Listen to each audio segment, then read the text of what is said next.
Meus queridos e minhas queridas, sejam muito bem-vindos a mais um episódio de Liberdade Financeira, nosso programa sobre tudo do universo dos investimentos. Meu nome é Gabriel Mello, estou aqui com meu parceiro Samuel Arantes e hoje vamos fazer mais um episódio do nosso podcast semanal Econo Brothers. E o que temos que falar? Pessoal, temos que falar de um monte de previsão que está saindo aí, Samuel. Meu Deus do céu, cara. E aí, o juro subiu lá nos Estados Unidos, a bolsa subiu junto e tudo melhorou? Pô, o juro subiu, não era para cair? Me explica isso aí, não estou entendendo mais nada. Boa tarde aí, boa tarde a todos. Mais uma vez é um grande prazer estar junto nessa jornada. Esse nosso Econo Brothers é semana de muita volatilidade, né? Com muito dado saindo e a gente vai comentar isso aí durante esses minutos aqui do programa. Acho que o principal drive foi ontem, né? O aumento de juros nos Estados Unidos veio no consenso 0,75. Então eles chegaram lá a 2,5 de juro anual. E como era o esperado, que tinha ainda uma vertente que, pô, a inflação ter vindo acima, acho que a inflação, acho não. A inflação no States está 9,1 no anual, que tinha sido acima da, da, do registro anterior, que era 8,6. Então, Olha lá, o mercado ficou com receio de desculpa que te o Fed cortar, mas poderia vir no 1. Então, isso, ficou isso. Quando ele veio no 0,75 e na press conference, na coletiva de imprensa, o Powell falou que e nessas letras assim, tá, cara, a gente tem a inflação como preocupação, mas a gente pode ter uma recessão, por mais que não seja o cenário base do Fed. Legal. Então o mercado, beleza, ficou feliz por não, por meio quase que fechar a porta para um próximo 0,75 por conta da recessão. E hoje saiu o dado preliminar do PIB americano, menos 0,9. Tecnicamente, e os States estão em recessão 2 trimestres consecutivos com PIB negativo. Então, assim, é mais uma pitada aí de que realmente o Fed pode trazer o ritmo para 0,5. E isso contempla o que o mercado quer, que seria uma acomodação, entendeu? Não ser tão agressivo no torniquete da liquidez. Então, por isso, ontem a gente teve o dólar para baixo, reforçando um play aqui no Brasil desde segunda. Desde segunda, o dólar é para baixo no mercado brasileiro. E a bolsa subiu, por conta desse torniquete ser mais suave, né, na apertada lá, e isso beneficia os ativos de risco. Então, a Bolsa Brasileira subiu bem aí nessa semana, nessa esteira também dessa informação do Fed, e os dados, eu acho que continuam saindo muitos dados bons da economia brasileira, as empresas brasileiras estão distribuindo bastante dividendo, a gente vai comentar sobre a notícia da Petro de hoje, e assim, o melhor dos mundos para o investidor, cara, é juro alto e bolsa barata. pois é, e é isso, exatamente isso que você falou que me acendeu uma questão. Eu até compartilhei a tela aqui, ó, só para mostrar para vocês duas coisas. A primeira é isso aqui, ou não é isso aqui, ó. Olha lá, a Bolsa Americana. Olha hoje, olha nos últimos 5 dias. Veio vindo e vaf, olha só. Depois da reunião do Fed para cima, e está vindo para cima desde então, por conta desse tom mais, né, aí no termo do mercado, tá? Tom mais Ah, dovish, né, do Fed americano. mais Ele é, pombinha, né? Estão muito pombinha agora. é, eles estão em recessão, né? A própria recessão, É, ele é uma força deflacionária. Então, o uhum. Fed pode ser ajudado por essa força, não ter que aumentar tanto o torniquete via política monetária, né? E aí eu quero voltar para essa frase aqui, ó. Os mercados de alta, eles nascem no pessimismo, crescem no ceticismo, amadurecem no otimismo e morrem na euforia. Aonde nós estamos, Samuel? No pessimismo ou no ceticismo? No pessimismo. Pior que ainda estamos no pessimismo, né? Isso que é o mais Particularmente engraçado. Brasil, aí quando você pergunta a nós, né? Sim. Eu acho que eu vou focar no Brasil. Aham. E agora é um pessimismo, acho que até mundial. Mas no Brasil, cara, o que tem de pessimismo no Brasil não está no gibi. Então, Pois acho que é, assim, agora. a gente está entrando, a gente está saindo de repente de um pessimismo no Brasil, indo para o ceticismo, mas ainda num pessimismo, e mundialmente falando, a gente entrou no pessimismo. Pois é, e isso é muito engraçado, porque tudo bem, tem muitos dados, muitas tensões, tem as guerras, tem o resto da pandemia, enfim, tem as brigas geopolíticas. Mas, cara, começando do Brasil para depois ir para o mundo. O IGPM vindo abaixo, IPCA dando deflação, né? E aí, assim, parece que tudo, né? Quando a gente olha a visão macro, né? Que é aquela visão bem da economia, olhar o agregado, a totalidade. Pô, a gasolina baixou R$ 2, né? O efeito propagador disso, né? De desinflação, vai se difundir. Então, assim, os caras que eu costumo seguir, né? Que falam sobre análise técnica, eles têm umas frases, né? O Munehisa Homa, né? O japonês lá que inventou os candlesticks lá no século XVI, XVII, operava mercado de arroz, e ele tinha uma frase que ele falava assim: quando todos estão pessimistas, existe motivo para os preços subir. Então, será que não é isso? Será que a gente não está naquele mercado da coragem, que tem que entrar chutando a porta, comprando tudo, porque tá todo mundo com medo, ninguém quer comprar, mas todo mundo está com vontade, mas ninguém tem coragem? Será que não é hora daqueles primeiros caras começarem a botar o pé na porta e falar: eu vou comprar, e entrar comprando, e aí gerar aquele efeito cascata, e aí começar a subir, cara? Não sei, o que tu pensa? Eu acho que claramente foi um fundo no 97, né? E que esses mais corajosos aí fizeram isso que tu acabou de fazer, né? Trouxeram o Ibov agora para cima de novo do 100. E agora, a segunda leva de corajosos, para mim, precisa do desnuviar do ambiente eleitoral, bem claramente. Porque ontem a gente viu de novo, né, o líder das pesquisas reafirmar que com ele não precisa de teto de gastos. Sim, reafirmou. Eu vi Assim, isso o no Twitter. brasileiro que for votar, ele vai votar nessa plataforma. Faz, é uma escolha. Mas sem mostrar qual é a substituição da âncora, eu acho que é periclitante. Pode se debater uma alternativa a uma âncora fiscal, mas não ter nenhuma é um cheque em branco, e eu acho mesmo, é um achismo. A sociedade brasileira, não sei se está dando mais cheque em branco assim, não, pelo tudo que aconteceu, né? Então, a gente não quer, como sociedade, isso está nas pesquisas, aumento de impostos. Se o teto de gastos cair, cara, a gente vai ter aumento de impostos? Minha primeira pergunta. A gente vai ter aumento de dívida? O aumento de dívida vai ser financiado como? Ao aumentar com mais emissão de moeda, não vai gerar mais inflação? Então, é isso que está posto. Então, essa segunda leva de corajosos, eu acho que vai depender dessa situação. E os primeiros estão aí. Pode ser que tudo, né, mude e que vai ser impossível legislativamente derrubar o teto, porque vai precisar de uma PEC. E o Congresso vai ser, pelo andar da carruagem, não ter muita renovação. Vai continuar sendo um Congresso de centro-direita, conservador. E aí, para essa alteração constitucional passar, e aí a gente está tendo, de repente, uma bravata. E aí os primeiros corajosos estão com isso na cabeça e falam assim, cara, ele pode dizer o que for, mas não passa no Congresso, então vamos ficar tranquilo, vamos começar a comprar, porque está muito barato.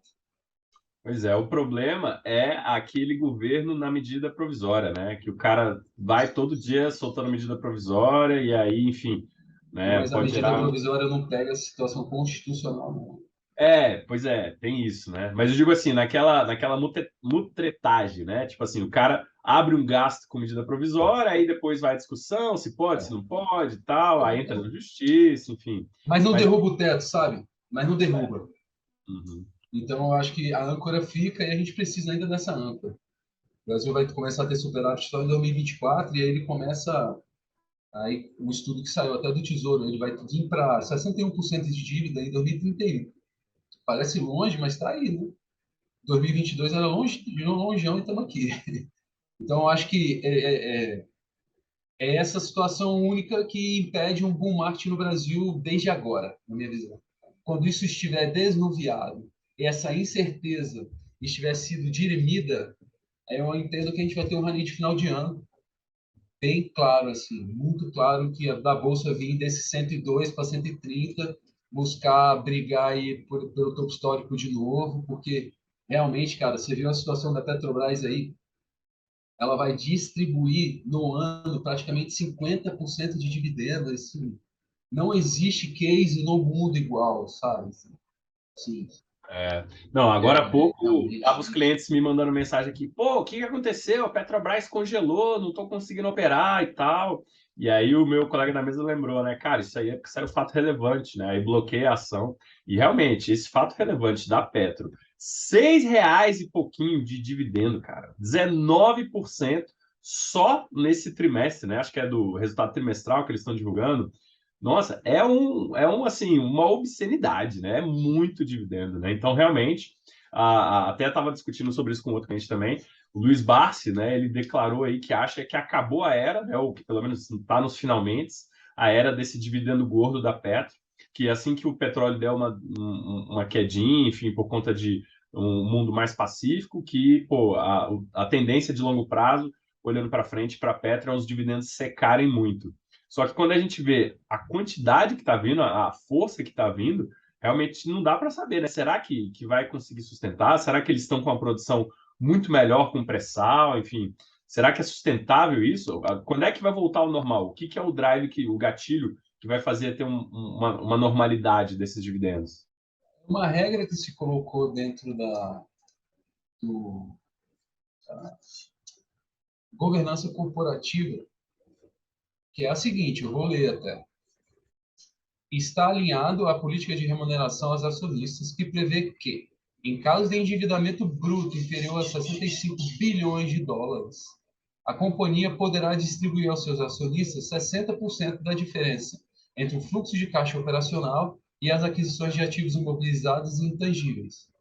Enquanto essa regra não for descumprida, a Petrobras vai estar distribuindo esses valores colossais de dividendos. E interessante que ela Porque conseguiu baixar a dívida, né, para esses 60%. Ela estava ela com. se Já, tornou menor, ela chegou a ter 350 bilhões de eu dólares de lembro. dívida. Nossa Senhora, eu Era a lembro. empresa mais endividada do mundo, né, assim, em É. termos relativos. E, pô, é um trabalho muito bem feito para tu ver a sangria que foi, né? Como uma boa administração faz a diferença numa empresa estatal. E aí, de novo, isso aí vai estar no período eleitoral para ser escolhido e comunicado para a população, né? Então, assim, hoje, qualquer pessoa pode ser acionista da Petrobras e receber esse dividendo. Hoje, É. qualquer uma. Compra lá, cara, com R$ 30, R$ 32. Não dá nem 3 cervejas direito. Você compra a Petrobras para receber 3,36, 10% de cashback. 3 não, 20% de cashback. É em duas vezes, eles pagaram em duas de três, né? Então, assim, qualquer brasileiro. Só que, infelizmente, a gente não tem educação financeira, mas, de qualquer maneira, enquanto essa regra ela não for descumprida, eu acho que a Petrobras vai entubar de distribuir. Na minha linha, a minha tese para os meus clientes é essa. Não, em 2 anos, até o final de 2023, essa regra não tem como ser viabilizada. Então, ela vai distribuir muito dividendo, né? Ela pode 60% da diferença do fluxo. Então, esse ano vai dar 50, ano que vem vai dar 40. Então, são esses 2 anos. E aí, pelo que o Barça falou, cara, será que vai vir para 30 no outro ano, para 20? A gente não sabe, mas vai estar seguindo essa regra que está na governança corporativa. A Petrobras não está fazendo nenhum favor. É, Ela via o conselho de administração da empresa como uma grande corporação, no nível de escrutínio, né, da sociedade do mercado de capitais absurdo. Ela criou essa regra de distribuição de dividendos que mostra uma empresa bem gerida. exato. Esse é o ponto. Ela está gerindo custos controlados, fluxo de caixa redondo, dívida pequena. Aí ela tem excedente de capital. O que ela faz? toma para os acionistas. E assim, a empresa realmente renasceu, né, depois do Petrolão, né? Fizeram o plano de compliance, diretoria de compliance, as regras para nomeação de cargos. Olha o que aconteceu agora. Bolsonaro brigando, demitindo todo mundo que ele pode e não conseguindo emplacar os caras que ele quer. O conselho lá rejeitou alguns nomes e mesmo assim eles indicaram novamente os nomes para ser rejeitado de novo. Então, assim, mostrando que houve um aprendizado, né, com a crise que aconteceu, né? A empresa realmente construiu arcabouços legais para se proteger do governador de plantão, né, do presidente de plantão que queira usar o caixa dela como moeda eleitoral, né? Agora, claro, não é uma defesa infalível, né?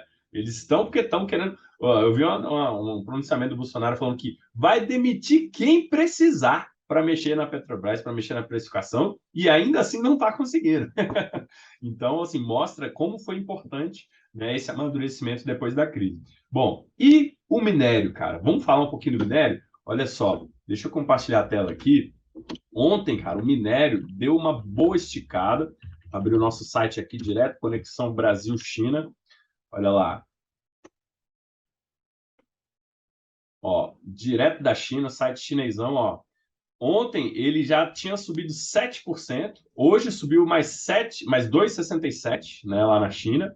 Pô, uma disparada de quase 10% em cima de notícias de que vai haver alguns planos de incentivo lá para o setor imobiliário. Tiveram notícias muito pesadas de que a compra de imóveis caiu mais de 30% lá. E aí agora a China quer incentivar, na contramão do mundo, né? Todo mundo subindo o juro, fazendo contração da economia e a China estimulando. E aí, será que a Vale não vai acordar? Hoje ela estava subindo um pouquinho. Da última vez que eu vi aqui, ó, subindo 0,20, 0,30, não chegou nem. Passou até o dia perto de 1%, mas depois devolveu. E aí, qual será o destino da Vale, cara? Cara, a Vale, todas as siderúrgicas, elas são muito drive China, né? E a China voltou os boatos de que o setor imobiliário chinês está com problema. E então, até isso não for sanado, é uma incerteza que fica pairando no mercado. E aí eu enxergo essa subidinha mais como como é? Bull trap, né? Bull trap, sei lá. Do que realmente uma retomada, sabe? Eu acho que primeiro precisa desse desnuviar também. Drive total chinês, setor imobiliário lá com alguns esqueletos para serem resolvidos pelo governo. Então, Saiu uma notícia que aquela Evergrande, né, a maior construtora deles, apresentou um plano de reestruturação, né, para salvar a empresa, a maior construtora da China. E aí a questão é, vai vingar, né? tem Claro que outras, cara. Tem outros pepinos. Isso aí é um deles.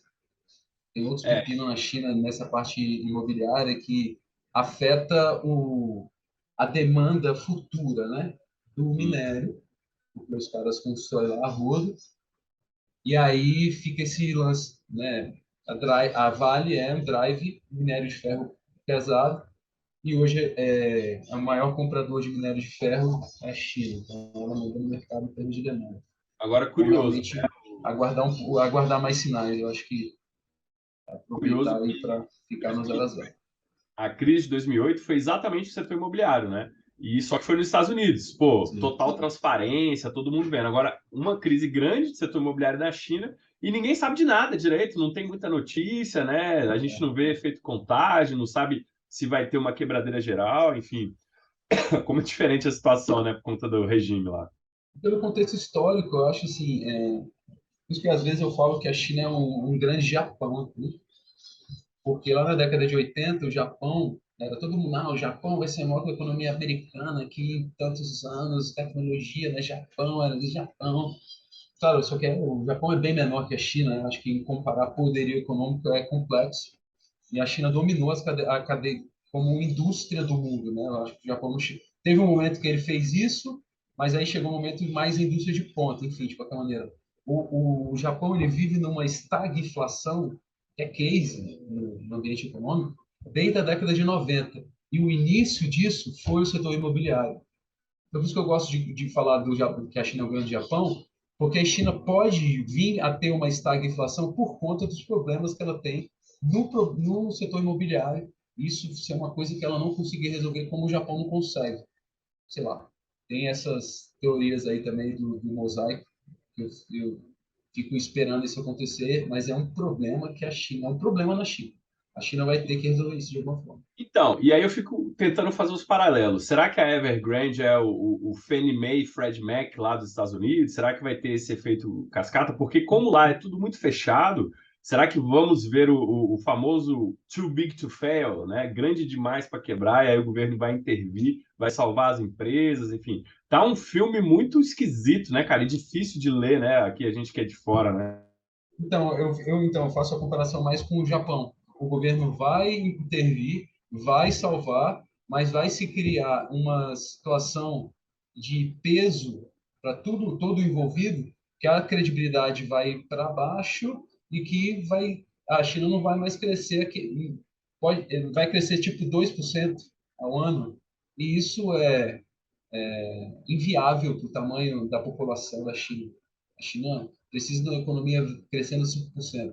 E aí você entra num círculo vicioso, que foi o que aconteceu no Japão, entendeu? Então eu vejo mais um paralelo com a crise japonesa do que com a crise de 2008, porque o Estado chinês, como ele é construído, ele vai intervir para salvar. Mas isso pode gerar um peso muito grande para a economia, entendeu? Mais nessa linha. E Brasil, cara, tem como ficar mais overweight em Brasil? Tem como ficar mais otimista, assim, em termos comparativos? Que, pô, Brasil, a única coisa que eu vejo, assim, que tá doendo é a situação da política, né? Porque É. se a gente olha a inflação, se a gente olha o crescimento, pô, já estão falando de 2%, cara, o FMI botando o crescimento do Brasil em 1,7 já, né? Então a gente começou o ano falando que ia crescer zero. E o Itaú falando que ia cair 0,5. O Itaú, você, Itaú, eu lembro de você. Falou que ia cair 0,5. Morde a língua aí. Vai falar que agora vai subir 2, né? E aí, pô, economia subindo, inflação caindo, desemprego baixando, dívida baixando. É só passar então a eleição e vai soltar os touros aí em disparada? No mercado, eu acho que sim, né? No mercado financeiro em si. No mercado real, as coisas realmente estão muito fortes mesmo. Eu já vi, aí é um cara que acerta muito como influência digital, tá? Em termos dessas previsões econômicas, que ele começar a falar de crescimento de 3%. Já vi, de Meio 3%.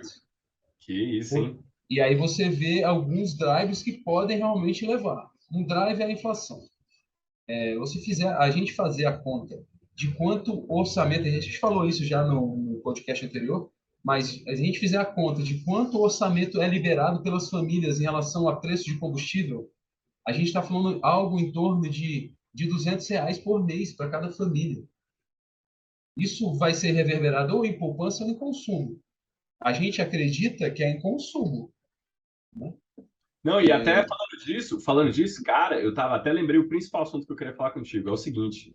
E esse auxílio que o governo tirou da cartola? Eu estava conversando com os empresários amigos, falando o seguinte, que a maioria, 99% dos empresários, já meteu a maquininha de passar o cartão do auxílio nas suas lojas lá, fazer financiamento com o cartão do auxílio do governo, Sim. que agora está tendo um up na demanda, né, de compras de bens de varejo, por conta desses R$ 600. A galera nem recebeu e já está se endividando para pagar com R$ 600. Será que do nada, sem ter essa intenção, claramente, né? Eles só queriam fazer um negócio eleitoral, será que eles vão começar uma onda de crescimento em cadeia por conta desses gastos? Enfim, será que a gente está vendo um mini PAC, né? Um mini programa de aceleração do crescimento, meio sem querer, meio assim por acaso, cara? Eu acho que nada é por acaso e tem toda uma estratégia por trás, né? Eu acho que o drive do crescimento é no privado, é numa redução de impostos. Até porque esse 400 para 600 vai até dezembro, né? Até acabar realmente a pandemia e a guerra. E aí, no linguajar, também o período eleitoral. Enfim, o período eleitoral acaba antes, mas sim. É uma situação de emergência na crise até de preço do petróleo. Conseguiu se resolver a questão do preço via tributação. a baixa de impostos ela é deflacionária. Do mesmo jeito que o aumento de... Isso é teoria macroeconômica. Do mesmo jeito que o aumento de impostos ele vai fazer o PIB cair.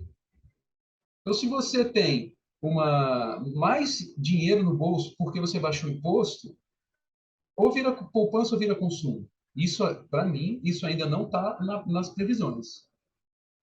Então, a gente pode ter uma situação rápida aí de um efeito duplo, né?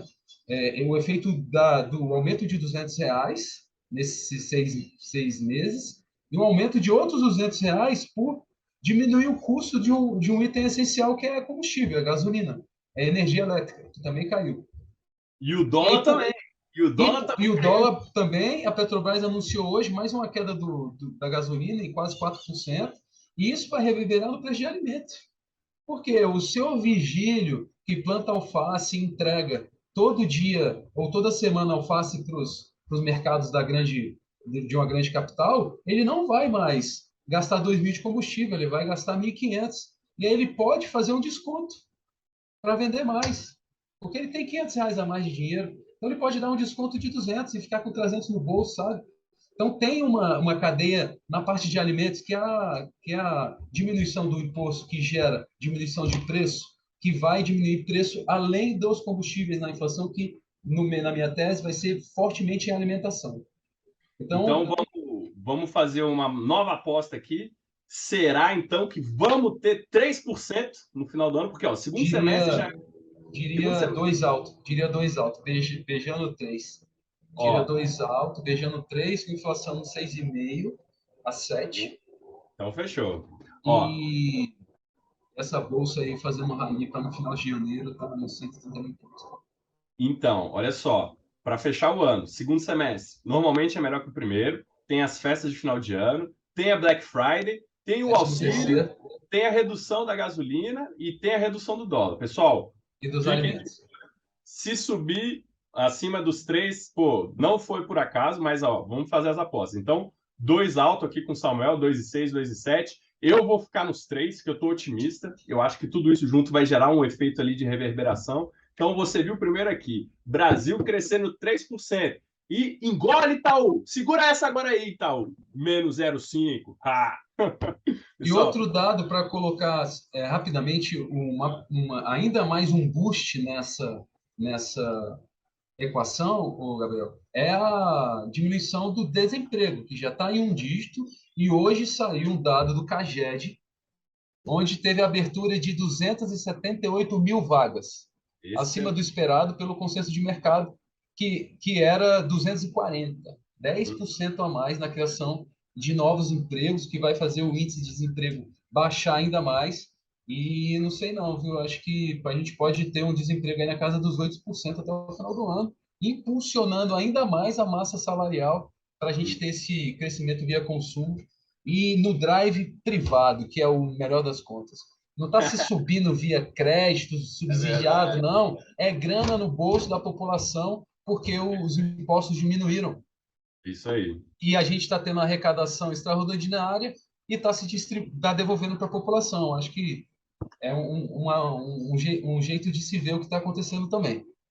Perfeito. Pessoal, a gente está estourando nosso tempo, vamos ficando por aqui. Então, é isso aí. Semana que vem, ou enfim, no final do ano, aliás, cobrem a gente. Vamos ver se a gente acertou, se a gente errou. E vamos colocar mais uma aí para os nossos acertos, se Deus quiser, Samuel.